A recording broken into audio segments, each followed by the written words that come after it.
puesto esta idea de cómo lo que ya habíamos nosotros dicho anteriormente, que cuando llega el presidente a Palacio Nacional, cuando ya termina toda esta euforia de que toma protesta, ya en el silencio de Palacio, empieza a darse cuenta de todo esto. Yo creo que en ese momento el presidente logra empezar a ver la magnitud de todo ya sin el bullicio, y se empieza a dar cuenta, y que se empezaba a dar cuenta como presidente electo, pero ya estando ahí en el poder constitucional, es donde empieza a tomar decisiones. Yo creo que el presidente toma decisiones muy radicales en los primeros minutos del 1 de diciembre de 2018. No en los primeros.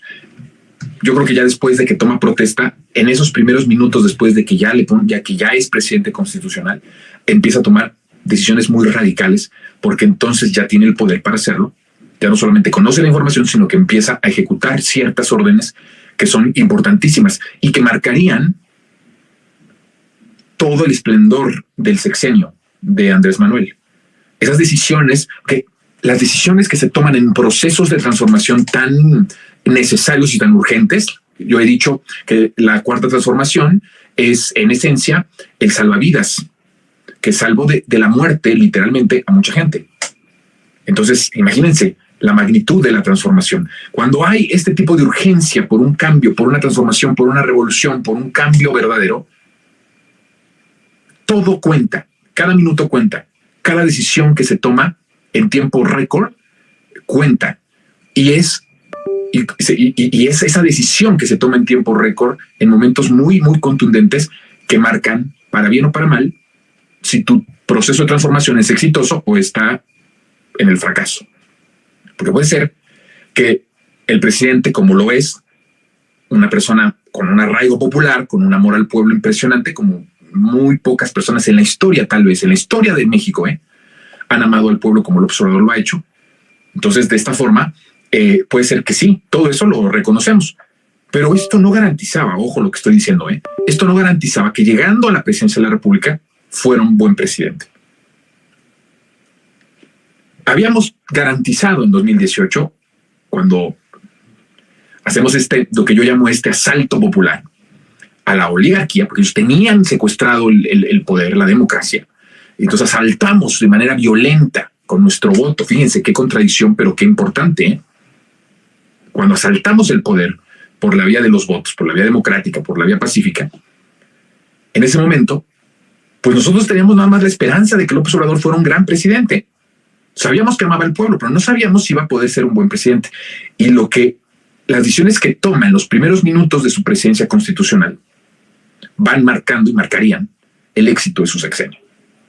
Y eso es importante. Había momentos... México era una bomba de tiempo. Y eso hay que entenderlo. México era una bomba de tiempo. Es decir, ya habían activado la bomba que nos destruiría.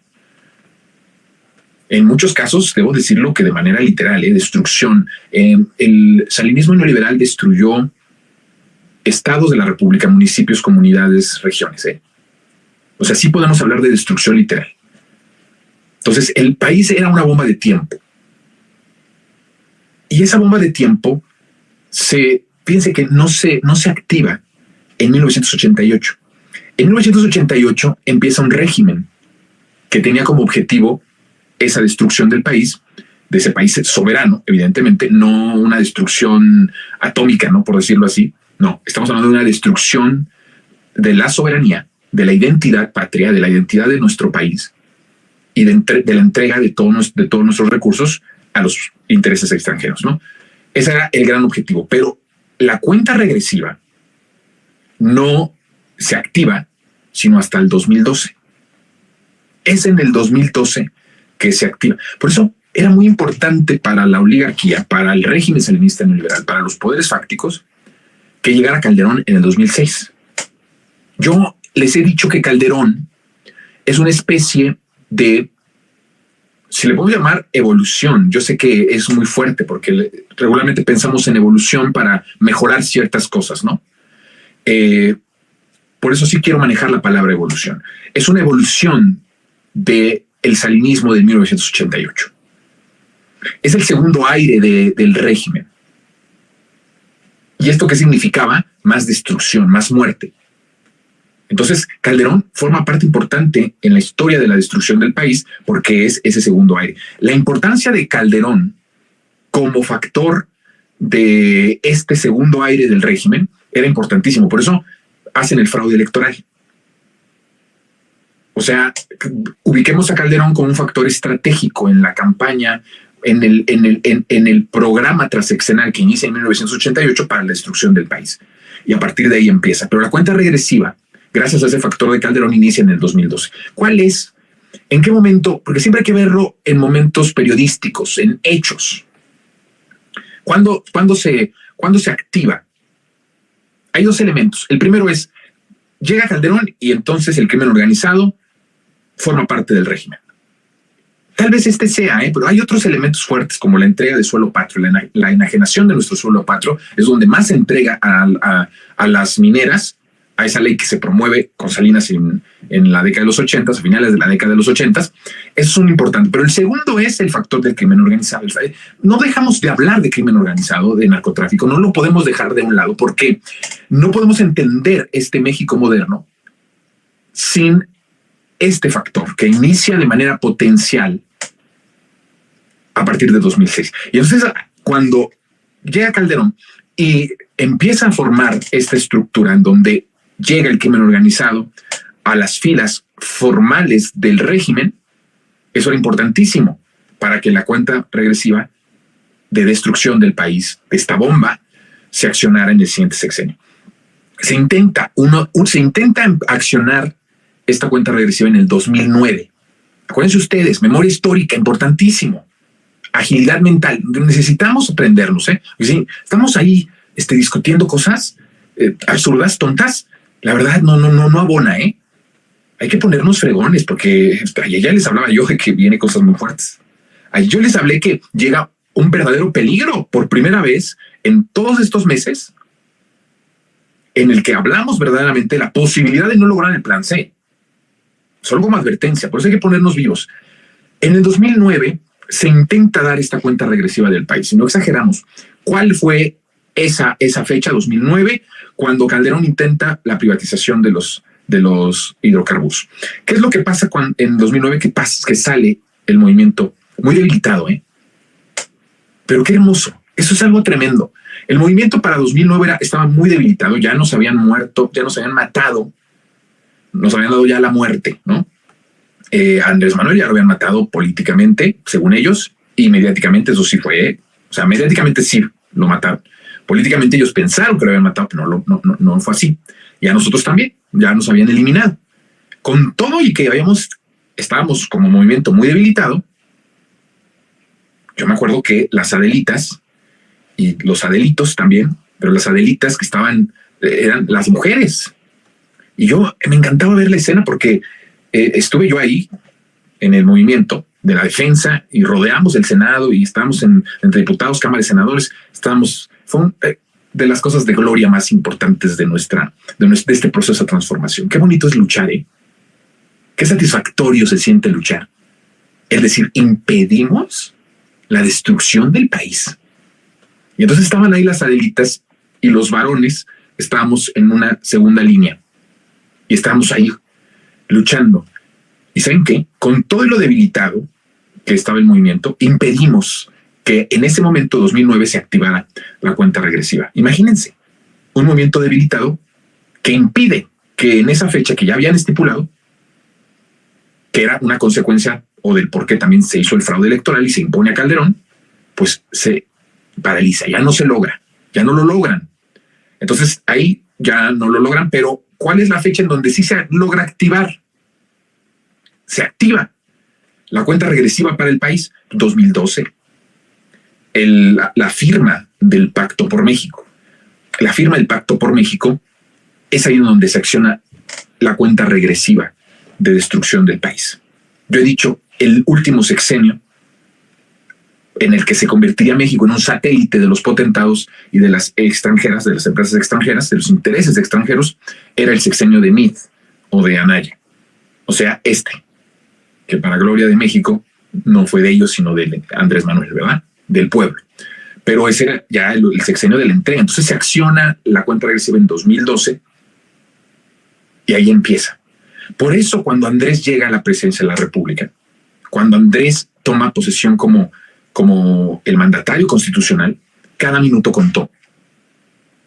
Y tenía la presión al presidente de que podía equivocarse, fíjense, eso es muy importante. Podía equivocarse porque era mucha la presión, era mucho lo que estaba en juego, era mucha la esperanza que había sobre el movimiento, y él sabía que se podía equivocar. Sabíamos que amaba al pueblo, pero no sabíamos que necesariamente ese amor al pueblo se podría convertir en una acción de gobierno eficiente y exitoso. Entonces cada decisión contaba y él lo sabía, iba a ser trascendental por la urgencia. Es como, vuelvo a decir, esas películas de Hollywood en donde están tratando de quitar la bomba, ¿no? Terrorista, porque les gusta mucho eso del terrorismo a ellos. Están muy traumados.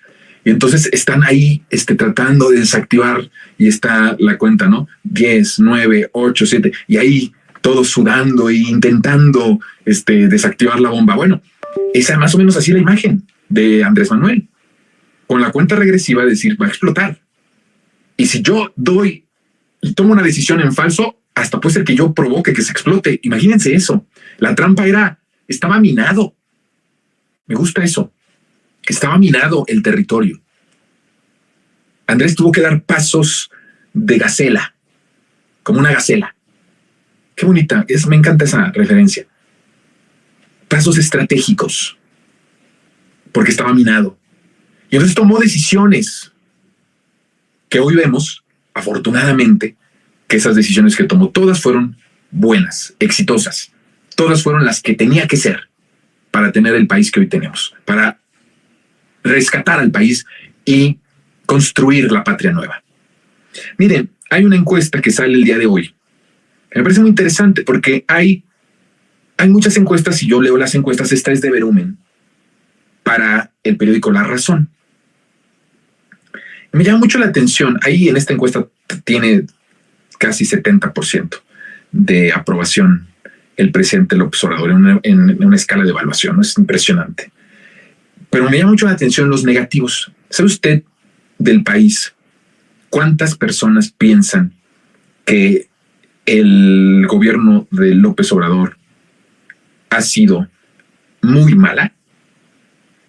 O sea, de los que dicen lo que vimos en la marcha del domingo, ¿no? Todas estas tonterías, estupideces, por no decir palabrotas más grandes, que además ameritan decírselas, pero no las vamos a decir. Pero todas esas estupideces. El porcentaje a nivel nacional de los que piensan que ha habido un mal gobierno, muy malo, es el 3%. Impresionante. Solo el 3% de las personas, de los mexicanas y de los mexicanos, piensan que el país va por muy mal camino. 3%. Me llama mucho la atención porque esto significa justo lo que acabo de decirlo, lo que les acabo de decir. Un gobierno que tiene un amor profundo al pueblo, pero que más convierte la esperanza en realidad. Y por lo tanto genera un buen gobierno de todo el país. No es representativo ese 3%, ¿sabe?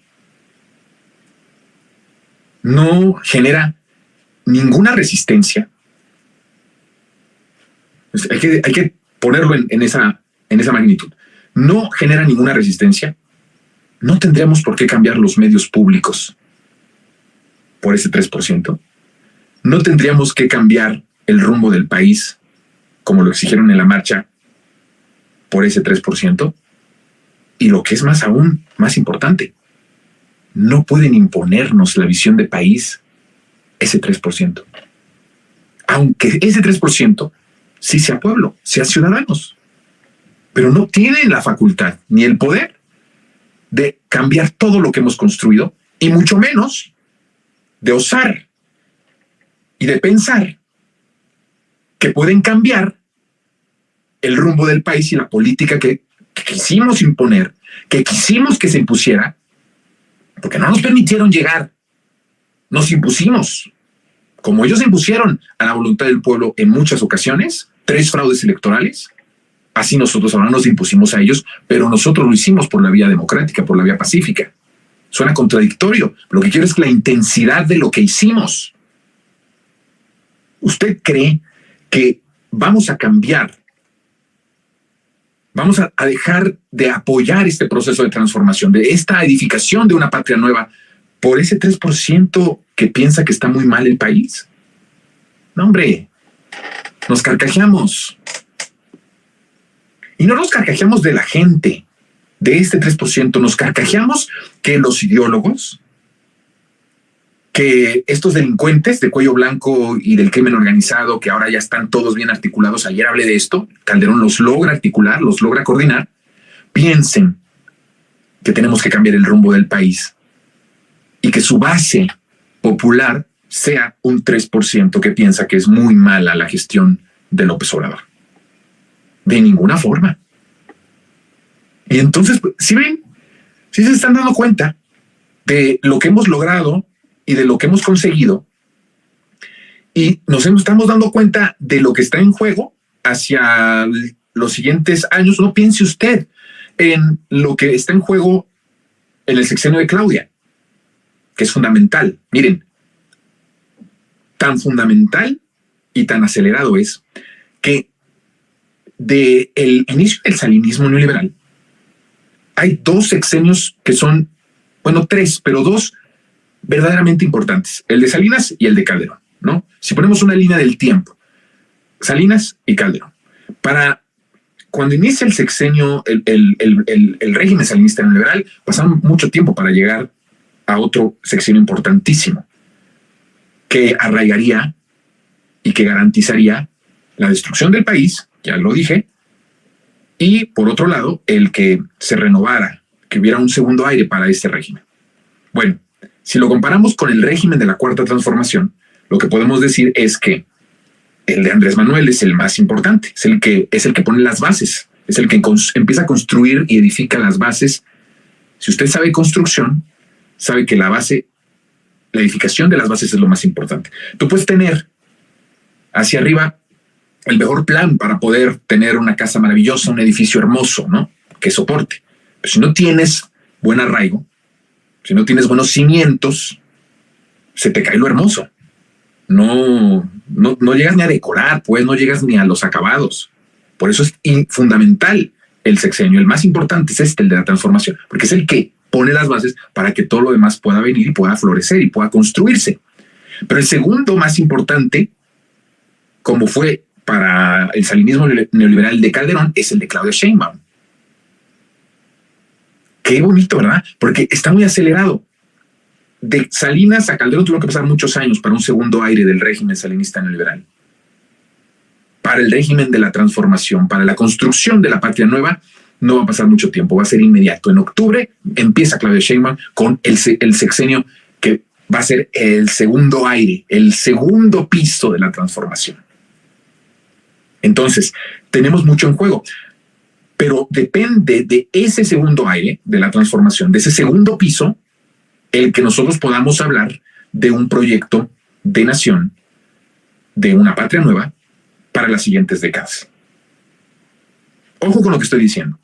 Si nosotros no logramos con Claudia Sheinbaum lograr el plan C, si no logramos esa edificación del segundo piso de la transformación, lo que vamos a tener es que no podemos hablar o no podremos hablar de una patria nueva en las siguientes décadas. Por eso es fundamental este sexenio, el que va a empezar. Y por eso tenemos que darle todas las herramientas populares para que logremos justamente edificar este proceso y que podamos hablar ya no de sexenios, sino podemos hablar de décadas de la construcción de una patria nueva.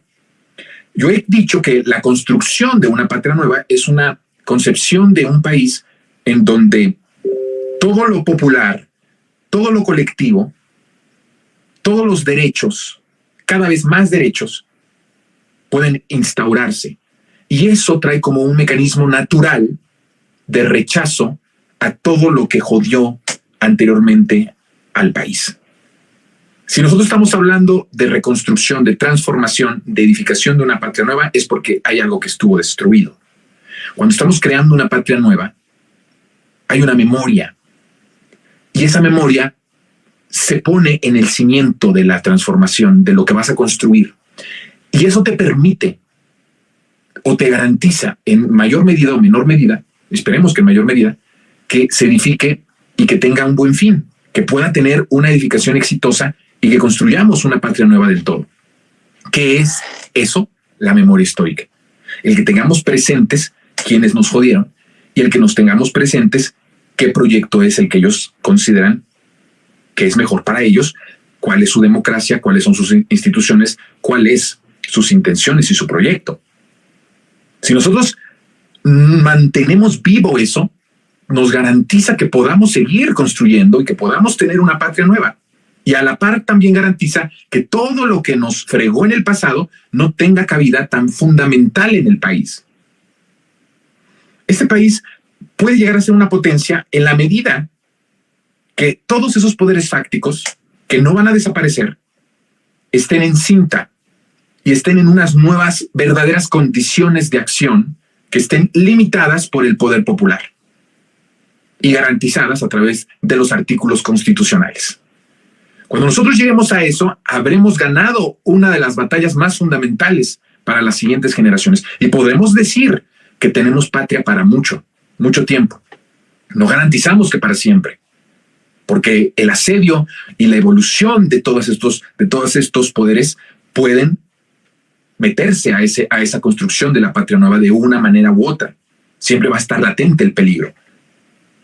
Pero habremos de inicio puesto condiciones muy claras de cuál es su acción.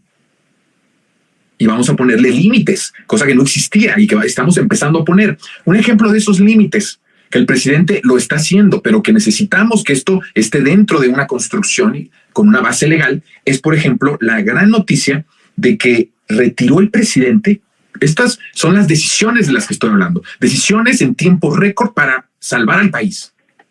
Y toma la decisión en los últimos momentos de su sexenio y de decir, cancelamos todas las cancelamos todas las licitaciones para la reconstrucción de carreteras, que ya estaban, por cierto, planeadas en el Plan Nacional de Conservación de Carreteras. Es una decisión importantísima que manda mensajes múltiples y uno de ellos es ese. No le vamos a dar el negocio a las constructoras y no le vamos a dar el negocio a estas empresas que son parte de lo que fregó al país también y que se aprovecharon del presupuesto público y que se enriquecieron. Entonces lo va a hacer el ejército, lo va a hacer la Sedena. Todos esos activistas que dicen no a la militarización, ya me gustaría que anduvieran ellos construyendo todo lo que ha construido la Sedena. Ya me gustaría que estuvieran haciendo todo lo que hacen en apoyo al pueblo y a la transformación. Entonces, estamos viendo decisiones. Tenemos todavía un presidente de decisiones firmes para poder lograr esa edificación y para poder construir una patria nueva en la que la acción de poder de esas cabezas de dragón que yo llamo que son parte del régimen salinista neoliberal estén cada vez más acotados. ¿Cuál va a ser la frontera? ¿Cuál va a ser la defensa? ¿Cuál va a ser la acción que los limite? El pueblo. El poder popular. Ese va a ser. Esa es la gran osadía. Por eso tiene sentido el que estemos pensando que el plan C es como si estuviéramos en el 2018 votando por López Obrador. Ese es el nivel de importancia que tenemos, de trascendencia histórica, de que en este 2024 votemos por la doctora Claudia Sheinbaum y también pensemos que el legado que se empezó con Andrés Manuel López Obrador solo tendrá viabilidad y solo tendrá un buen término si logramos el plan C. Si no logramos el plan C, tendremos problemas. Tendremos problemas graves y tendremos consecuencias. Y no quiero meter yo el miedo a esto, pero sí me gustaría el advertirlo. Miren,